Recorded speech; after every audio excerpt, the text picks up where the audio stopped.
crack cocaine was primarily dealt by minorities and used by minorities.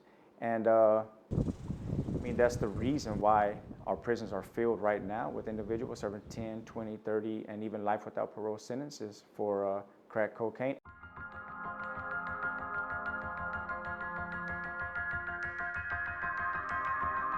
I had just always believed that, that if I didn't give up and I had lived every day like I was going home tomorrow. Because I had kind of strongly believed that I was.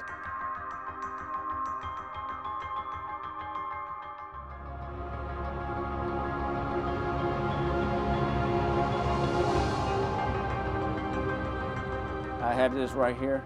So this is the one they actually gave you in El Reno. This is the actual one that they gave it to you that day. Yeah. Take it back to your cell. This has been in your cell with you. Yeah, this is the one that Warden Fox gave me.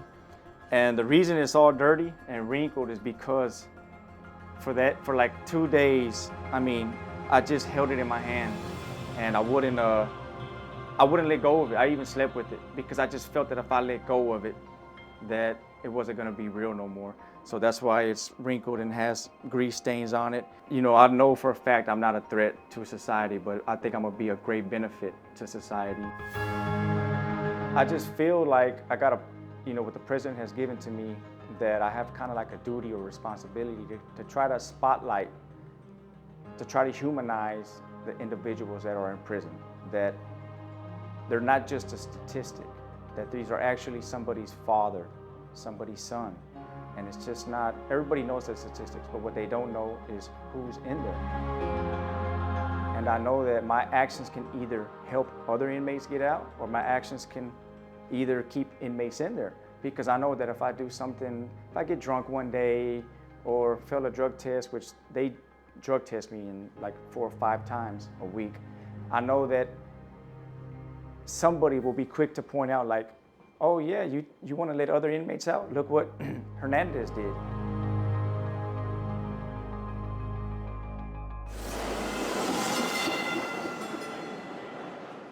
The chef is going to show one of the interns how to slice an onion. Jason sent me a letter as a package in the mail about a year ago. And it was a beautiful letter. He wrote about himself, wrote about President Obama commuting his sentence. And I didn't think he was going to write me back. You know, I'm an inmate, ex-con, 17 years in prison. But I said, I have nothing to lose. I didn't think the president was going to write me back, and he did. So, I said, well, let me give it a try. Are you ready, bro? Yeah. Go to get that with it. See if we can do it quicker, better. You could just sense his conviction in his writing.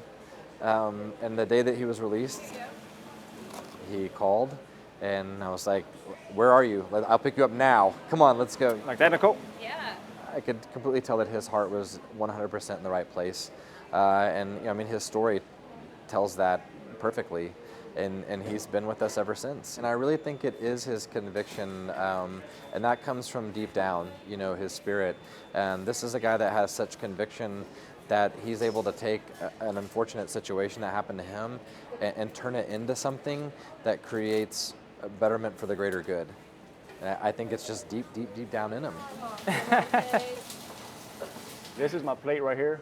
I am thankful for being given a second chance at life. And that's basically what it was. I was given a second chance at life. I was practically a dead man walking. I was supposed to die in prison. And President Obama gave me my life back. And I'm just so grateful for it, so thankful for it.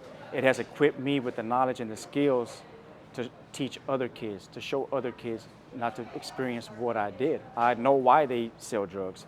If I feel like if I could change one life or 2 lives, I will feel that I have failed. My goal is to change hundreds, if not thousands of lives.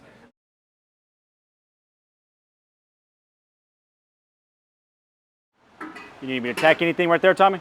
Jason came out, we talked. I told him as long as you're a man of your word, then we're good. If it was a nonviolent offense, I'm golden.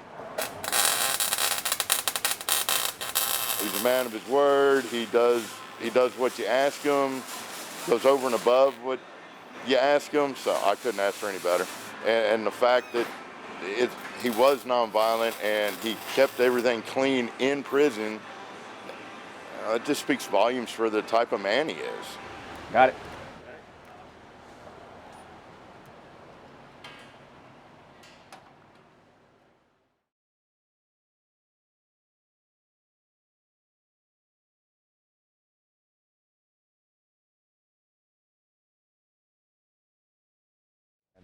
This is part of our effort to highlight both the challenges and opportunities that we face with respect to the criminal justice system.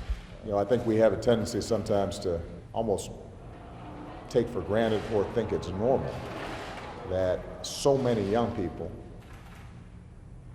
end up in our criminal justice system. It's not normal.